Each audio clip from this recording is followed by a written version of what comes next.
Luminelle est une jolie fée qui porte en elle les 1001 couleurs de l'arc-en-ciel. Elle vit dans une jolie petite cabane nichée dans le creux d'un chêne, son ami.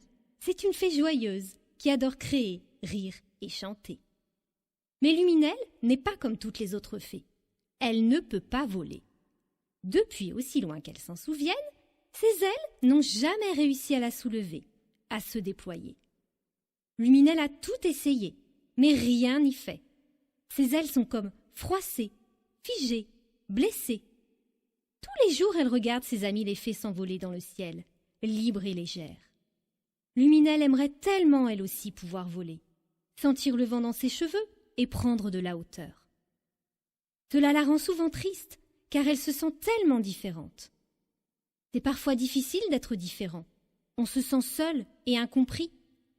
Quand elle était petite, Isidore le hibou lui a dit « Tu dois t'habituer, Luminelle. Tu n'es pas capable de voler. C'est ainsi. » Pas capable, Luminelle déteste ces mots, qui la mettent en colère et lui enlèvent tout espoir de réaliser son rêve.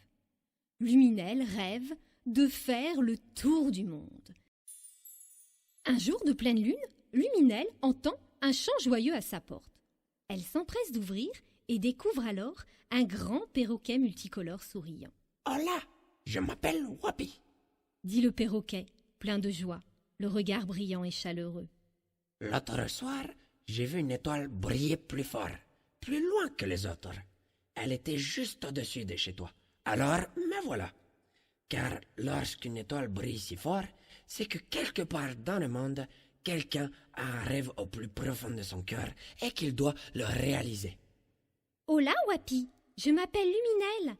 Oui, j'ai fait un vœu l'autre soir en regardant les étoiles. Il y avait une étoile qui brillait plus fort, plus loin que les autres, et je lui ai parlé. Je lui ai dit que j'avais un rêve, celui de faire le tour du monde, de pouvoir prendre mon envol, même si je ne pouvais pas voler avec mes ailes. »« Alors tu as appelé la bonne personne. Ta bonne étoile, Stella, t'a entendu.